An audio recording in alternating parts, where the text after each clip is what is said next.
A medida que en los 2000 Estados Unidos vivía un auge inmobiliario sin precedentes, los precios de las casas subían año tras año, los créditos eran fáciles de obtener y la sensación de riqueza era casi ilusoria. Todos creían que el mercado era infalible. Los bancos, las agencias de crédito y hasta los propios propietarios creían que las casas nunca dejarían de subir. Pero mientras todos dormían tranquilos en sus hipotecas, algunos pocos empezaron a notar grietas en la ilusión. Y preguntaban lo que nadie quería escuchar: ¿qué va a pasar cuando las casas o los precios de las casas dejen de subir? En este jueves de películas exploraremos cómo un grupo de inversionistas diversos, retratados en The Big Short, vio venir la catástrofe financiera del 2008, mientras que el resto del mundo confiaba ciegamente en un sistema que terminó fallándoles. Porque esta pregunta que definió la crisis fue simple, pero muy aterradora, aprovechando que estamos en octubre. Bueno, la pregunta era cómo es posible que algunos supieran lo que todos ignoraban. Cuando la historia nos cita durante los años previos a 2008, los bancos estadounidenses empezaron a ofrecer hipotecas de alto riesgo conocidas como... ¿Eran estas? Bueno, eran préstamos a personas que no cumplían con los estándares tradicionales de crédito, o sea, tenían ingresos bajos, historial de pagos irregular o poco regular, pero tenían un sueño en mente, que era tener una casa. ¿Qué decían los bancos y las agencias de crédito? No hay problema, podemos vender estas hipotecas a otros inversores. Y ahí nació un monstruo, este negocio descontrolado. Los préstamos se empaquetaban en productos financieros llamados CDO o Collateralized Debt Obligations y se vendían como inversiones seguras, y aunque detrás de ellos había una deuda arriesgada y frágil, pues nadie lo veía. ¿Por qué? Bueno, porque las casas parecían subir sin límites. Todos pensaban que el mercado era imparable. La ilusión de seguridad financiera era total. Y fue cuando pasó. Los que miraban más allá de la superficie empezaron a ver lo que otros ignoraban. El sistema estaba construido sobre una burbuja gigante de deudas que nadie iba a poder pagar. Y aquí es cuando millones de personas celebraban sus hipotecas, pero un pequeño grupo de inversores comenzó a apostar contra el mercado, viendo venir el colapso que nadie quería admitir. Y bueno, el mundo celebraba la nueva era dorada del capitalismo, pero un puñado de tipos raros, excéntricos y sumamente obsesivos empezó a oler este desastre. Los verdaderos forajidos de Wall Street, gente que no encajaba, que no confiaba en los bancos y que terminarían por ganar millones cuando todos los demás lo perdieran todo. Empecemos con el prota, Michael Burry, el médico convertido en inversionista, un genio con síndrome de Asperger, encerrado en su oficina leyendo miles de páginas de hipotecas mientras los demás confiaban en los números que daban bien, que quedaban bien. Mientras, Burry se metió hasta el fondo de los contratos y descubrió la verdad. Las hipotecas eran basura bañada en oro. En 2005, así es, desde hace 3 años antes de la crisis, él lo predijo. Este sistema está podrido hasta los cimientos, mientras empezó a apostar en contra del mercado inmobiliario. Pasamos con el otro protagonista, Steve Eisman, mejor conocido como Michael Scott, un tipo cínico y directo que odiaba cómo los bancos engañaban a la gente pobre con préstamos imposibles.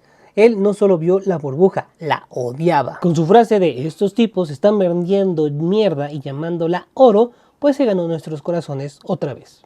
Y bueno, evidentemente no podemos olvidar el dúo de Charlie Lindley y Jamie May, que eran los dos randoms que estaban con Brad Pitt. Así es, ellos manejaban su fondo desde un garage en California. Eso fue verdad de la historia. Bueno, todo fue verdad, pero algunas cosas eran más dramatizadas. En fin, ellos apostaron unos cuantos miles de dólares contra bancos más poderosos del planeta y de Estados Unidos. Bueno, si son del planeta tiene que ser. Y a ver, aquí no hay héroes ni villanos. Simplemente tuvieron visión y estaban rodeados de ciegos. Entonces cada contrato que firmaban para apostar en contra del mercado era un acto de rebeldía financiera, si se le quiere ver así. Una declaración de guerra contra un sistema que se creía invencible. Recordemos la frase de "cuando todos ganan dinero, el que dice la verdad suena como loco". Lo que empezó como una simple apuesta se convertiría pronto en una de las mayores tragedias económicas de la historia moderna. Como ya hemos dicho, todo comenzó con unas pequeñas grietas. Algunas hipotecas comenzaron a fallar, luego cientos, luego miles. Las casas dejaron de subir de precio y lo que todos creían imposible empezó a suceder. Los bancos, con todo el cinismo del mundo, juraban tener activos seguros y empezaron a descubrir que estaban esperando más bien una bomba de tiempo.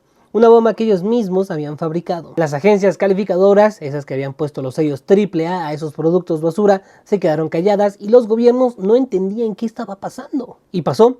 Mientras el sistema financiero colapsaba, Michael Burry, Steve Eisman y los demás veían como sus apuestas locas se volvían oro. Todo lo que predijeron estaba pasando frente a sus ojos. Sin embargo, aquí no había gloria, no había paz, porque detrás de todo este colapso y detrás de todo ese dinero estaban millones de familias perdiendo sus hogares, casas vacías, sueños rotos, calles enteras abandonadas, fraccionamientos fantasmas. Los bancos quebraron uno tras otro.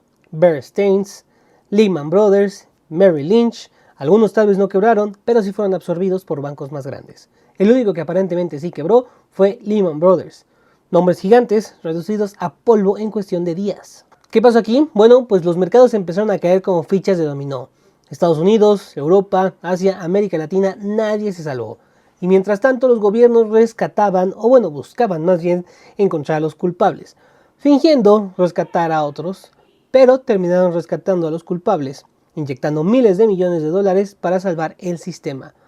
Por ahí hay una teoría de que el dinero de los criminales organized pues ayudó a salvar este sistema. Y bueno, el mundo entero entendió algo un poco tarde. El sistema financiero no se sostenía sobre oro, sino sobre confianza, y esa confianza estaba rota, por lo menos durante un tiempo. Cuando el polvo comenzó a asentarse, el mundo definitivamente no era el mismo.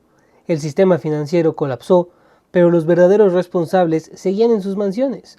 Los bancos fueron rescatados, los ejecutivos cobraron bonos millonarios y las familias comunes lo perdieron todo. En la misma película nos dicen, culparon a los maestros, a los pobres y a los inmigrantes. ¿Y cuál era la frase que justificaba toda esta locura? Too big to fail. Demasiado grande para caer. Pues ya vimos que sí cayó. La crisis del 2008 costó más de 10 millones de empleos solo en Estados Unidos. En el mundo entero millones de personas perdieron sus casas, perdieron sus ahorros y su fe en la economía y aumentó su miedo en la bolsa de valores. Pero ¿qué es más escalofriante que esto? Nadie fue castigado verdaderamente. ¿Quién pagó? Nadie. ¿Lehman Brothers quebró? ¿Dónde están sus ejecutivos? No pasó nada.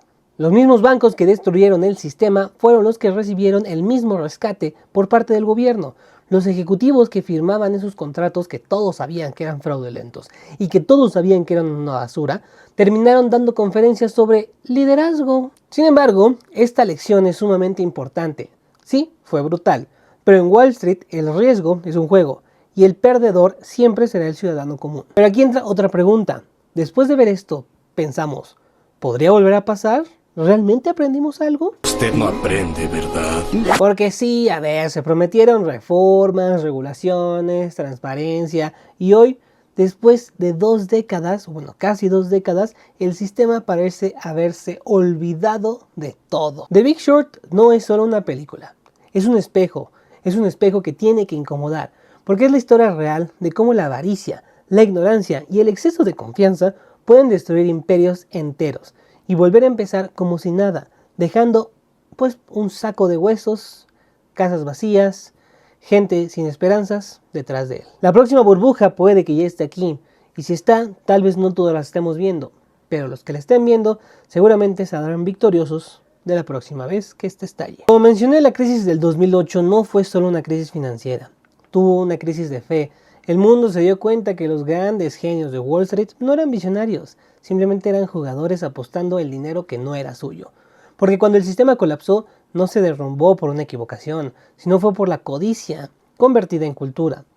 Pero, bueno, más bien, por una industria que aprendió a ganar incluso cuando perdía. El capitalismo no muere, solamente se transforma, o bueno, se reinventa, como le quieran decir. Porque eso es exactamente lo que pasó después. El mercado se recuperó. Las bolsas volvieron a subir, los bancos crecieron más grandes que nunca y la gente simplemente siguió adelante. Pero los que vieron The Big Short, los que recuerdan el 2008, saben que la historia no terminó ahí. Hoy las burbujas son tecnológicas, financieras, incluso digitales, criptomonedas, inteligencia artificial, deuda global récord, máximos históricos en Wall Street y de nuevo todos repiten la misma frase.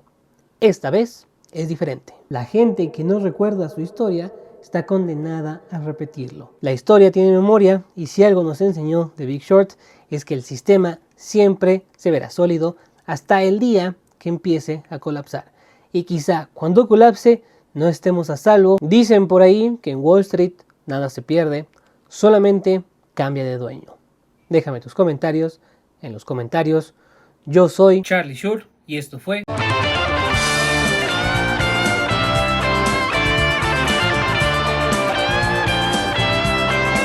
Gracias por ver. Click Boom.